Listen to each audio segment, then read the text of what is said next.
le daré ¿a qué? A comer del árbol de la vida, el cual está en medio del paraíso de Dios. ¿Dónde estaba el árbol de vida en el Edén?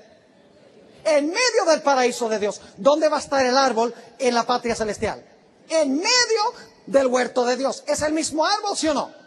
Es decir, mis queridos amigos y hermanos, nuestra única esperanza de vida se encuentra en Dios.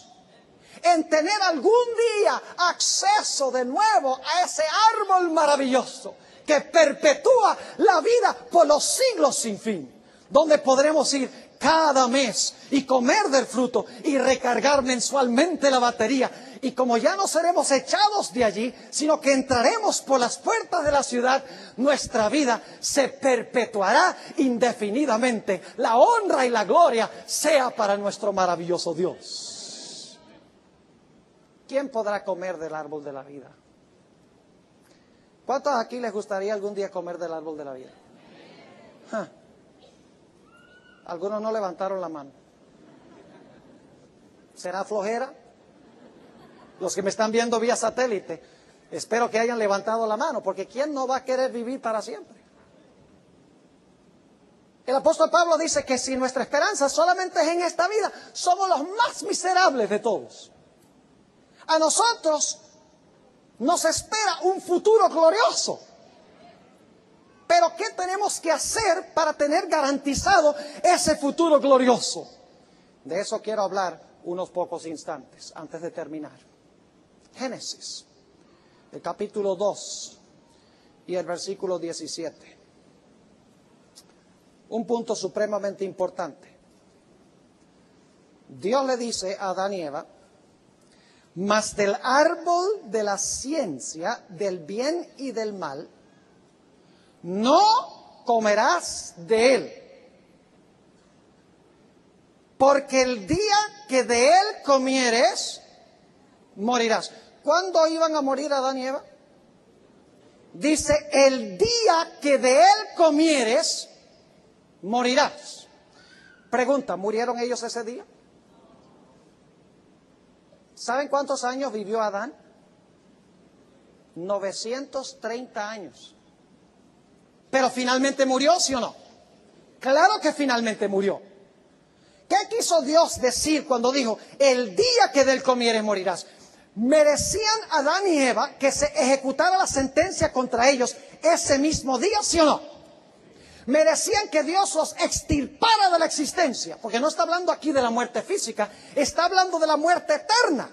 Separación eterna de Dios, destrucción eterna, es decir, donde nunca más la persona vuelve a vivir.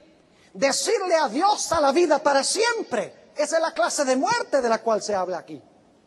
Adán y Eva merecían esa muerte ese mismo día. Dios dijo, ustedes la van a sufrir este mismo día. Ahora la pregunta es, ¿por qué no sufrieron ellos la muerte ese día? Génesis 3:21 tiene la respuesta.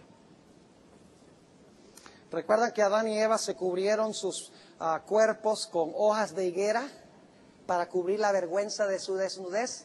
La vergüenza de la desnudez representa el hecho de que en estado de pecado estamos destituidos de la gloria de Dios. Estamos vestidos con los harapos de nuestra propia justicia. Y si no cambia nuestra vestimenta, nos vamos a perder. Génesis 3 y el versículo 21 dice que Dios, habiéndole quitado las hojas de higuera a Adán y Eva, hizo algo. Y Jehová Dios hizo al hombre. ¿Quién hizo al hombre? ¿Quién hizo? Jehová Dios hizo al hombre y a su mujer, ¿qué cosa? Túnicas de pieles y vistiólos. ¿Quién hizo las túnicas? Dios. ¿Quién los vistió? Dios. ¿De qué eran las túnicas? De pieles. ¿De dónde salieron esas pieles? ¿Qué necesita hacer usted para conseguir la piel de un animal? Y el animal tiene que morir. ¿Sabe lo que pasó ese día? Murieron 2 animales. Probablemente 2 corderos, porque en Génesis 4 dice que Abel cuidaba ovejas. Es decir, ese mismo día se sacrificaron 2 corderos. Ahora, ¿qué quería Dios enseñar a través de la muerte de esos 2 corderos? ¿Hubo una muerte ese mismo día, sí o no? ¿Hubo muerte ese mismo día? Claro, pero no fueron Adán y Eva, sino ¿qué cosa? Los dos corderos que murieron. ¿Qué estaba tratando Dios de enseñarle a Adán y Eva a través de esto? Les estaba enseñando, ustedes merecen morir este mismo día, porque yo dije, el día que pequen van a morir. Pero yo quiero que ustedes sepan que en lugar de ustedes va a morir el Cordero de Dios que quita el pecado del mundo. Note lo que dice en Primera de San Pedro, el capítulo 1 y el versículo 18 al 20. Primera de Pedro, el capítulo 1 y el versículo 18 al 20. A veces pensamos nosotros que Jesús sencillamente murió cuando vino a este mundo y no pensamos del hecho de que el plan de que Cristo sufriese y muriese se había hecho aún antes de que el ser humano fuera creado. Es decir, cuando el hombre pecó, Dios no dijo, ay, ¿ahora qué vamos a hacer? Emergencia. Vamos a sentarnos y tener una junta para ver qué vamos a hacer. No, Dios ya tenía un plan por si acaso el hombre pecaba. Primera de Pedro, el capítulo 1 y el versículo 18. Sabiendo que habéis sido rescatados de vuestra vana conversación, la cual recibisteis de vuestros padres, no con cosas corruptibles como oro o plata, es decir, no hemos sido redimidos con oro o plata, sino con ¿qué? Con la sangre preciosa de Cristo. ¿Como de un qué? Como de un cordero sin mancha y sin contaminación. Y ahora escuchen versículo 20. Ya ordenado, es decir, fue ordenado como cordero, ¿desde cuándo? Desde antes de la fundación del mundo.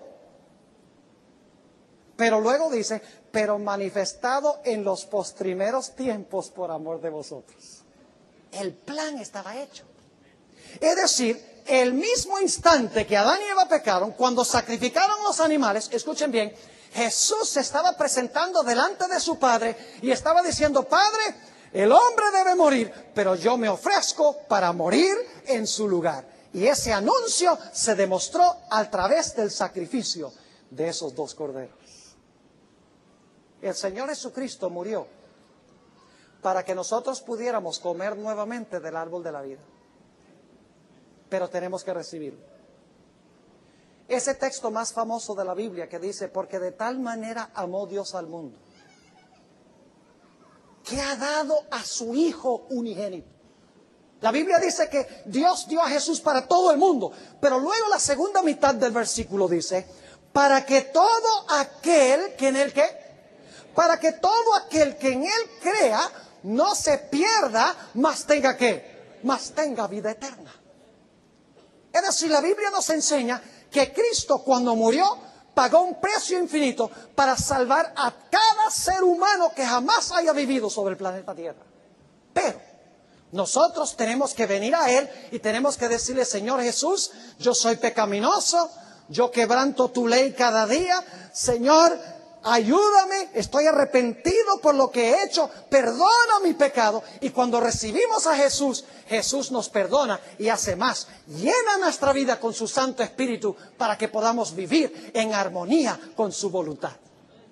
Y en Primera de San Juan, el capítulo 5 y el versículo 11, el apóstol amado dice, el que tiene al Hijo, ¿tiene qué? El que tiene al Hijo, tiene la vida. Y el que no tiene al Hijo, no tiene ¿qué? No tiene la vida. Y cuán maravilloso será, mis apreciados hermanos, hermanas, visitas, los que están viendo vía satélite este programa, cuán lindo será cuando se abran las puertas de la ciudad, como dice Apocalipsis 22:14, aquellos que guardan los mandamientos de Dios. Por amor a Jesús, porque Jesús dijo, si me amáis, guardad mis mandamientos. Cuando Jesús se pare en la puerta y abra las puertas de la ciudad y dice, vengan hijos míos, y nos lleve a comer del árbol de la vida.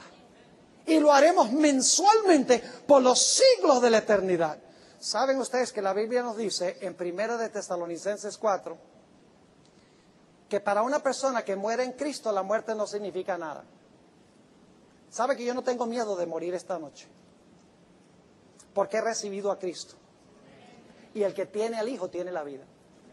Si yo llegase a morir esta noche, yo sé que voy a pasar un periodo de silencio donde yo no voy a saber qué ha pasado en este mundo. Cuando me despierte y alguien me dice, oh, pasaron tantos meses o tantos años, digo, ¿cómo?